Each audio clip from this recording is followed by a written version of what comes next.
Ils ont donc réussi l'exploit, éliminer un club professionnel de Ligue 1 et tenant du titre. Les joueurs amateurs de l'Île-Rousse, club de CFA2, ont battu Bordeaux hier soir au tir au but. Ils sont donc qualifiés pour les huitièmes de finale de la Coupe de France. Dans un instant, ils sur cette soirée de rêve pour les Balanas avec Pascal Pommier et Grégoire Bézi. C'est l'instant où le temps s'est arrêté au stade de Mezzavi. Il y a les quelques secondes qui séparent encore les footballeurs île-roussiens de leur rêve.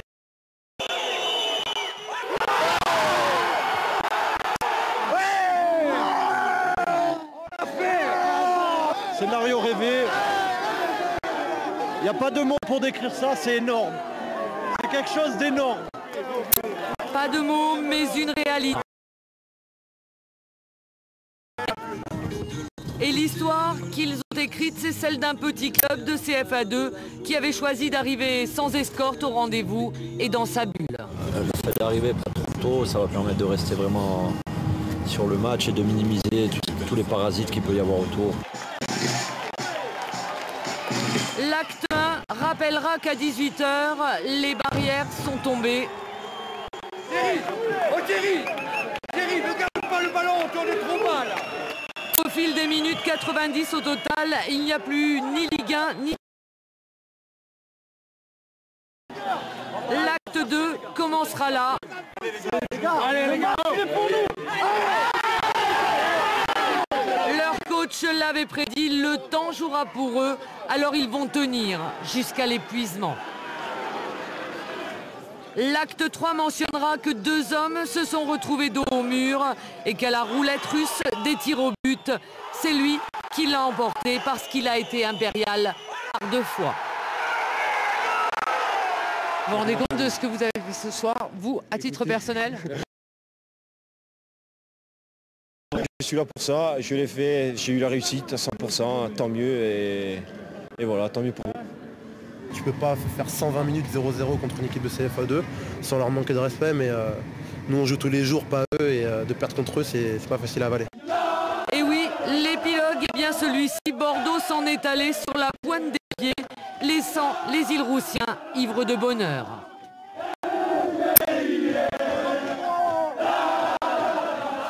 Et on vient de le voir, l'un des artisans de cette victoire, c'est le gardien de but, Florent Ménot.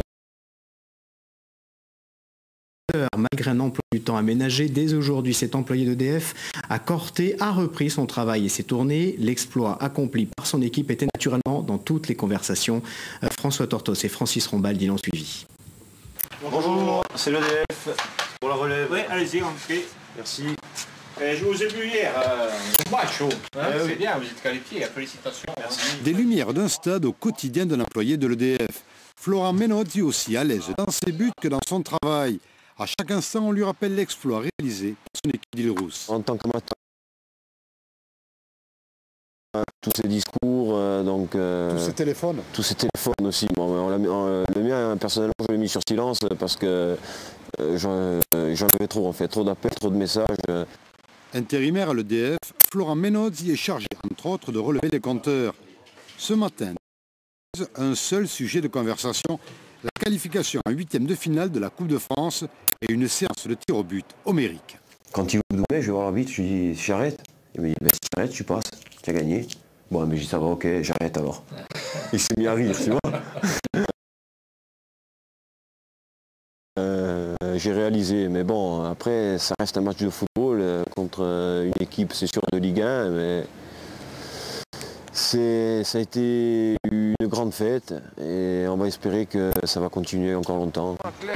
Corté et sa longue tradition de grand gardien de but, à commencer par l'inusable Dominique Colonna, toujours plein de bon sens quand il évoque le rôle du gardien de but. Qu'est-ce que tu veux? Des fois, c'est sa faute. Ben, Mais des fois, souvent aussi, c'est grâce à lui. Voilà. Lyon ou Monaco, prochain tour, c'est le rêve de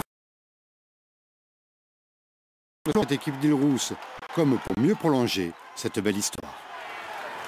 Et plusieurs supporters balanins avaient fait naturellement le déplacement hier soir à Mezzavi à poursuivre ce match. Retour en Balagne avec vous, Antoine Albertine. Les supporters se projettent déjà sur le prochain tour, sur ces huitièmes de finale.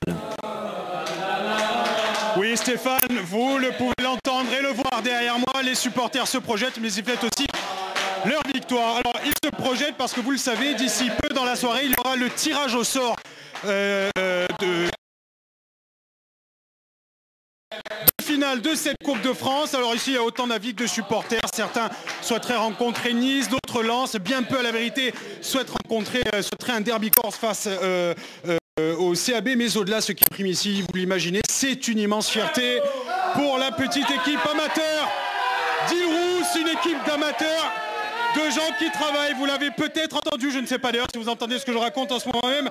Tout à l'heure sur notre antenne dans Foot et Basta, Jean-Marc Saul, l'un des dirigeants du SBIR, du football de Balagne-Île-Rousse, expliquait combien cette équipe était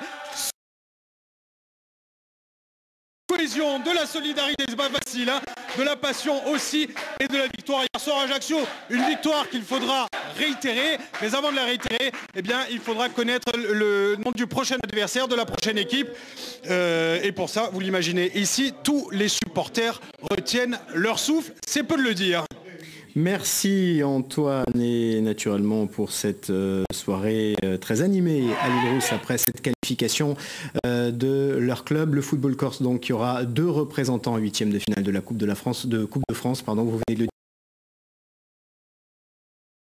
Dans la soirée, leur adversaire pour ces 8e de finale.